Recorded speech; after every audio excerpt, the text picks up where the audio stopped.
Pessoal, nós vamos começar aqui a nossa aula, né? Vamos falar do conjunto dos números inteiros. Vejamos que nós já estudamos o conjunto dos números naturais. E percebemos que os conjuntos dos números naturais são os números que começavam no zero e seguia infinitamente. Eles vinham com representação com zero e também tinha sua representação sem zero. Vejamos que nós vamos começar agora o conjunto dos números inteiros. Então, o conjunto dos números inteiros, eles são representados pelos números. Só não está representado os números decimais e fracionais. Vejamos aqui que o conjunto dos números inteiros eles estão representados pelos os números naturais e seus opostos. E também a representação do zero. Vejamos que, por exemplo, o que é o oposto de um número? Vejamos. Qual é o oposto de 1? Menos 1. Qual é o oposto de 2? Menos 2. E aí segue. Vejamos que o conjunto dos números inteiros eles envolvem os números positivos e os números negativos. Então, nós precisamos começar a pensar de uma forma diferente. Por quê? Números positivos e números negativos. Vejamos aqui. Os números positivos, eles estão relacionados aqui a crédito. Por exemplo, quando eu digo assim, eu tenho 10 reais. Então, eu estou falando de um número positivo. Se eu falo, João tem 100 reais na conta. Eu estou falando de um número positivo, crédito. Se eu digo 10 graus Celsius, eu estou falando também de um número positivo.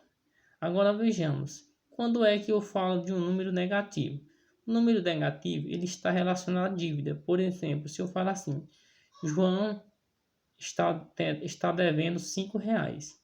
Ou seja, eu estou falando de um número negativo. Por que número negativo? Porque os números negativos eles estão associados a débito. Se eu falo assim também, ó, menos 5 graus.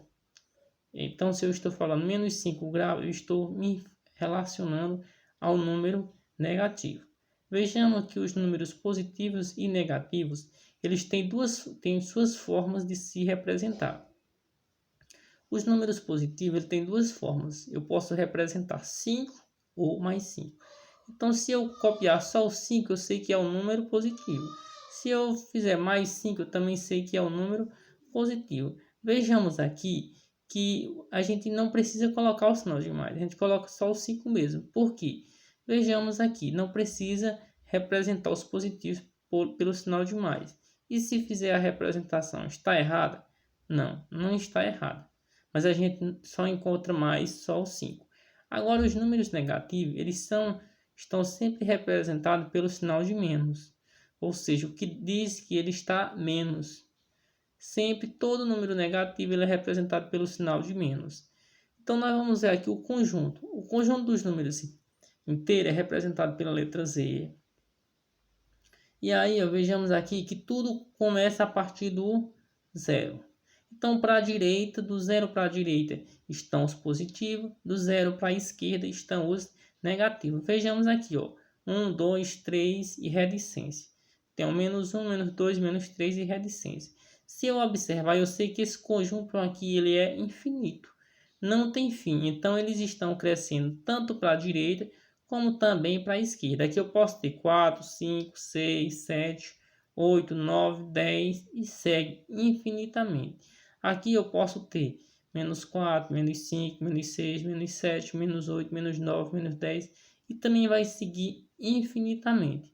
Ou seja, é o conjunto dos números infinito. Vejamos que nós temos outro detalhe para interpretar bem aqui nesse conjunto dos números inteiros. Vejamos que os positivos estão à direita, os negativos estão à esquerda. Vejamos que aqui um é o contrário do outro. Por quê? Porque um é o oposto do outro. Por exemplo, o oposto de menos 1 é 1. O oposto de 1, menos 1. Então, vejamos aqui, ó.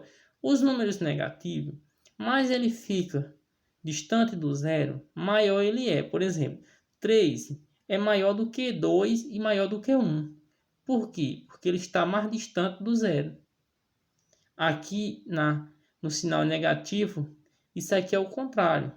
Mais distante do zero ele fica, mais o número é menor. Vejamos que menos 3 é menor que menos 2 e que menos 1. Por quê, professor? Vamos entender aqui. Vejamos, se você deve número negativo está relacionado à dívida. Então vejamos aqui, se você deve R$3 e esse aqui deve 2, quem é que deve mais? Quem deve 3. Por isso que menos 3 é menor do que menos 2. Então entenda uma coisa, quando os números positivos eles estão mais distantes do zero, ele é maior. Quando os números negativos eles estão mais distantes do zero, ele é menor. Então não esqueça disso, que menos 1 é maior do que menos 2 nos negativos. E que nos positivos, 2 é maior do que 1. Ok? Então nós podemos também representar esses números na nossa reta numérica. Então, reta numérica com os números inteiros. Vejamos que eu fiz essa representação aqui numa reta numérica. Nós temos a reta, nós temos o zero e temos que aprender a distribuir esses números numa reta numérica. Vejamos aqui, ó, 1, 2, 3, 4, 5. Menos 1, menos 2, menos 3, menos 4, menos 5. Então vejamos aqui, se eu, quem é o maior número? 5. 5 é o maior número dos positivos. Dos negativos, quem é o maior? Menos 1. Dos números positivos, quem é o menor? 1. Dos negativos, que é o menor? 5. Então não esqueça essa questão. E aqui eu trouxe mais um conceitozinho. Diz que todos os números à direita do zero são os positivos. Está aqui, ó, todos às direitas são os positivos. E todos às esquerdas são os negativos, ok? Então não esqueça, números negativos está relacionado à dívida. Números positivos está relacionado a crédito. Não esqueça que os números negativos eles têm que ser representados pelo sinal de menos. Se eu faço isso, aqui eu tenho um número positivo. Se eu faço mais 5, eu também tenho um número positivo. Eu tenho duas representações.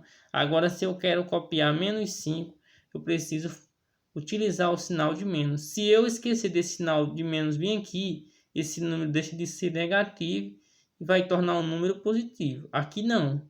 Se eu tirar o sinal de mais, ele permanece positivo. Agora aqui é o contrário. Então não esqueça, muita atenção nisso aqui. Muita atenção na questão da organização. Tudo começa a partir do zero. Tudo começa a partir do zero. À direita os positivos, à esquerda os negativos.